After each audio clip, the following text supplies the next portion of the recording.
આપણી સાથે ઘનશ્યામભાઈ વસાવા સામાજિક કાર્યકર્તા છે, એમની સાથે બી વાત કરીશું કે જે આ બનાવ બન્યો છે કારવણ સરકારી હોસ્પિટલમાં, તો શું કહેશો એના વિશે?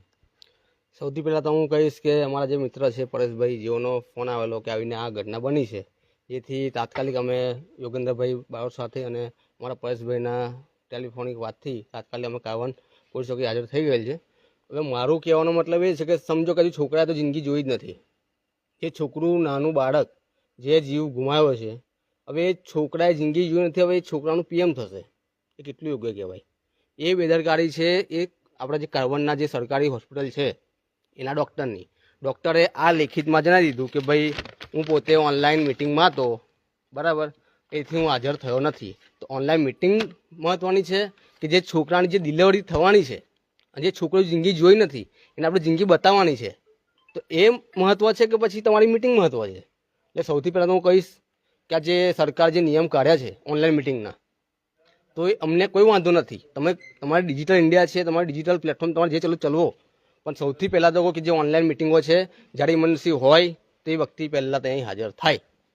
કેમ કે આ ઓનલાઈન મિટિંગના કારણે આ છોકરુંનો જીવ ગયો છે, અને જે છોકરાનો જીવ ગયો છે એ પોતાની માં અને પોતાનો બાપ જ જાણે છે.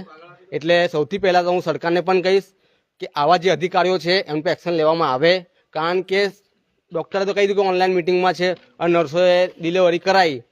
નર્સ તો ક્યારેક ટ્રેનિંગની એક વ્યક્તિ જ કહેવાય કે ભાઈ ટ્રેનિંગ લઈને એ ભણી ગણીને આવતી હોય છે, જ્યારે ડૉક્ટર તો ડિગ્રી લઈને ભણે છે અને ડિગ્રી લઈને પછી લોકો ડૉક્ટર બને છે. તો એ જવાબદારી કોની કહેવાય કે ભાઈ હા તમે ભણ્યા છો, ગણ્યા છો, તો પછી તમારી જવાબદારી, તમે જે લાખો રૂપિયા પગાર લો છો એનો મતલબ શું છે? નર્સ તો આજે અહીંથી બદલીને બીજી દવાખાને જતી રહેશે, પણ તમારી જવાબદારી શું પછી? જો નર્સ જ ભાઈ ડિલિવરી કરતી હોય તો ડૉક્ટરને રાખવાનો મતલબ શું છે? તો ભાઈ ડૉક્ટરને પછી છુટ્ટી આપી દો, નર્સો રાખો, દરેક હોસ્પિટલમાં નર્સો રાખો. તમને નર્સ પર એટલો બધો વિશ્વાસ છે તો ડૉક્ટરને રજા આપી દો, એમને રિટાયર કરી દો, પૂર્ણ કરી દો એમની નોકરીઓને, નર્સને આપી દો આખું દવાખાનું ચલાવવા માટે. એટલે મારું તો એવું કહેવું છે કે સરકાર ધ્યાન દોરે, આવા જે અધિકારીઓ છે એમ પર એક્શન લેવામાં આવે, અને જે ઓનલાઈન મિટિંગો છે જ્યારે ઇમરજન્સી હોય તો પછી એ સમયે એ મિટિંગોને રદ કરો અને તાત્કાલિક જે વ્યક્તિને જરૂર છે એ વ્યક્તિ પર નહીં પહોંચો. બાકી ગૃહમંત્રી કહેતા હોય છે દરેક એમના ભાષણની અંદર કોઈ પણ ચમરબંધીને છોડવામાં નહીં આવે, બધા ચમરબંધી છૂટી જતા હોય છે. એટલે ન્યાય લેવા માટે હંમેશા છે ને ગરીબ લોકોએ તમારા કલેક્ટરે બેસવાનું, તમારે પોલીસ ભવન બેસવાનું, તમારે કોર્પોરેશન કચેરીએ બેસવાનું, આ નિયમ જ છે, બંધારણમાં નથી. પરંતુ બંધારણની અંદર એવું થઈ ગયું છે હવે કે ભારતના બંધારણમાં હંમેશા દરેક માંગણીઓ ગરીબે જ કરવી પડે. કોઈનું મૃત્યુ થાય તારે બી, આપણે બહારની બોટકાંડ થયો જોયું, બાળકો 2 ટીચરો ઓફ થઈ ગયા, ત્યારે ગૃહમંત્રી બોલ્યા કોઈ પણ ચમરબંધીને છોડવામાં નહીં આવે, બધા ચમરબંધી છૂટી ગયા. 33 લાખ રૂપિયાનો એ લોકોને આપી દીધો કે ભાઈ સરકાર દ્વારા 33 લાખ રૂપિયા એમને આપવાનો ઓર્ડર હાઈકોર્ટે કરી દીધો. હજુ એમના ઘરે 33 લાખ પહોંચ્યા પણ નથી. પણ 33 લાખ રૂપિયા જરૂરી નથી, તમે આવી બીજી ઘટના ના ઘટે ને એનું ધ્યાન રાખવાનું. કારણ કે જ્યારે બાળકો 12-15 વર્ષના બાળકો થઈ જાય ને, અને બાળકોને જ્યારે આવી રીતે અકસ્માતે કોઈના પાપે એક શોષણવાળાને છે ને તમે પેલી નાવડી ચલાવવા આપી દીધી અને મરી ગયા ને બાળકો, જેના બાળકો મરે ને એને જ ખબર પડે. એ 33 લાખથી મશીનથી કઈ બાળકો નહીં બનવાના, તો બાળકો આવી જાય.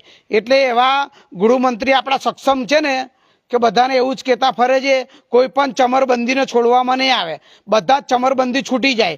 નકલી આઈએસ પકડાય, નકલી પોલીસ પકડાય, નકલી ડીવાયએસપી પકડાય, નકલી જજ પકડાય, નકલી અધિકારી પકડાય, નકલી નેતા પકડાય, નકલી આરએમઓ અધિકારી પકડાય, બધા જ નકલી પકડાય. એટલે આ નકલીની ભરમાઈની અંદર આપણે પહેલાં કહીએ છીએ કે આપણે સત્ય બોલવાનું એ આપણો અધિકાર છે, આપણો ધર્મ જ છે સત્ય બોલવાનું. પછી કર્મ આપણે એવું કરીએ, ખોટા કર્મ કરવાના અને પછી મોટી મોટી વાતો કરવાની. કોઈ પણ ચમરબંધીને છોડવામાં નહીં આવે. આવા ચમરબંધી છે, કાલે આપણે ચમરબંધીને જોઈશું, બરાબર છે કે કોણ ચમરબંધી છે. કારણ કે ચમરબંધી પર ફરિયાદ કરાવવાનું કામ જ યોગેન્દ્ર બારોટનું છે. જે ખોટા હશે ને એને બક્ષવામાં નહીં આવે. અને પહેલાં ફરી કહીશ, આજે 2 વાગ્યા છે, અત્યારે આપણે 2 વાગ્યા છે, તમારા ન્યૂઝના તમે અહીંયા આવ્યા છો ન્યૂઝના માધ્યમથી. પહેલાં તો 2 હાથ જોડીને, કારણ કે આનામાં બહુ તાકાત છે હાથ જોડવામાં, એટલે તમને પણ હાથ જોડું છું કે 1 વાગે રાતે 2 વાગે તમારા ન્યૂઝના માધ્યમથી લોકોને ખબર પડશે અત્યારે કે ભાઈ આવો બનાવ બન્યો છે. અને કાલે હું ફરી કહું છું, ધરણા કરીશું તે અહીંયા જેની બી તાકાત હોય એ ત્યાંથી અમને ઉઠાડીને બતાવે. આ અમારો અધિકાર છે જન્મસિદ્ધ, ભારતના સંવિધાનની અંદર લખેલું છે. જેની બી તાકાત હોય મોટા અધિકારીની અમને ત્યાંથી હા, તમે એવું કહેશો ને કે ભાઈ ગુનો દાખલ કરી દઈએ છીએ અમે, અને જે સત્ય છે એ બહાર લાવી દઈશું કે ભાઈ આટલા અધિકારી આટલા ડૉક્ટર ત્યાં હૈયાથી જોઈએ. આ કાયદામાં છે. જ્યારે ડિલિવરી થતી હોય એક માતાને, બરાબર છે, એક બહેનને ડિલિવરી થતી હોય ત્યારે ત્યાં આ ડૉક્ટરનું હોવું જરૂરી છે. તો એ ડૉક્ટર ના હોય તો તમે એમના પર ગુનો દાખલ કરી દો. અને જો ખરેખર એ નર્સ છે અને ડિલિવરી કરી શકે છે કાયદામાં, તો તમે ગુનો દાખલ ના કરતા. પણ આ બધું જવાબ તમારી પાસે જ માંગીએ અમે તો. કારણ કે પહેલાં છેલ્લા આવે પોલીસ જ. ધરણા કરો તો છેલ્લા પોલીસ જ આવે. તમે કોર્પોરેશનમાં બેહો કે તે ડૉક્ટરની પાસે બેહો ને તો પોલીસ જ આવે. કારણ કે પેલા લોકો ઉપરથી ફોન જ કરે મોટા અધિકારીને, એ મેરે આંગણે મેં બેઠા સબ ये करो, इसको हटा दो, ये पब्लिक को हटा दो. એ મોટા અધિકારીને ફોન કરે. આ સિસ્ટમનો એક ભાગ છે. પણ આંદોલન કરીએ ને એટલે આંદોલનનો નિયમ છે, પોલીસ આપણાના ડબ્બો ભરીને લઈ જાય અને પાછા સાંજે 6 વાગે છોડી દે. આનાથી વિશેષ કાયદાની જોગવાઈમાં કશું છે નહીં. એટલે અહીંયા જેટલા લોકો છે ને કદાચ પહેલી વાર બેહે ને અમારી જોડે તો એ લોકો સમજી જાય પોલીસનું કામ જ છે આપણાને કસ્ટડી કરે ને પાછા છોડી દે. આ નિયમ છે. બાકી પોલીસની તાકાત નથી કે આપણાને લાકડી બી મારી શકે. કારણ કે આ કાયદાની જોગવાઈમાં જ નથી. કારણ કે પછી તો ઉપર જવાબ આપવો પડે. અત્યારે તમને કદાચ 25 દેખાય, કાલે 400 આવે ને 8000 આવે. કારણ કે અમે જે સમાજમાંથી આવીએ છીએ એ સમાજ અને સાથે સાથે પાછા ગરીબ, એટલે બે વસ્તુ છે. એક તો સમાજ એસટી એસસી એના પર અત્યાચાર થતો જ હોય છે વારંવાર. અને હું કહું છું ભારતના દરેક લોકો એક જ છે.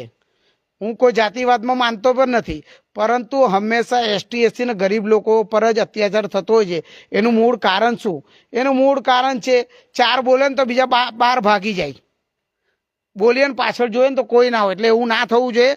દરેક લોકોએ ભેગા થઈ જવું જોઈએ અને સત્યની સામું જ બોલવાનું. સામે કોઈ મોટો અધિકારી હોય કે કોઈ પણ હોય, આપણે ખોટું કરવાનું નથી તો આપણે ગભરાવાનું નહીં બસ. અને કાલે સત્યતાથી પોલીસનું કામ કરે, અમે અમારું કામ કરીશું. અને જે ડૉક્ટર છે ને એના પર ગુનો દાખલ થવો જોઈએ. જો એ જવાબદાર હોય ને તો એના પર ગુનો દાખલ થવો જોઈએ. ભારત માતા કી જય.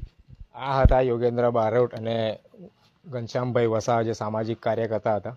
ને એમને જે કારવન ખાતે આયુષ્યમાન આરોગ્ય મંદિર, જે હોસ્પિટલ સરકારી આવેલું છે, જ્યાં આગળ જ્યાં બનાવ બનેલો છે, આગળના પણ તમને અહેવાલ અમે બતાવતા રહીશું. ત્યાં સુધી મને ને મારા કેમેરામેનને રજા આપજો.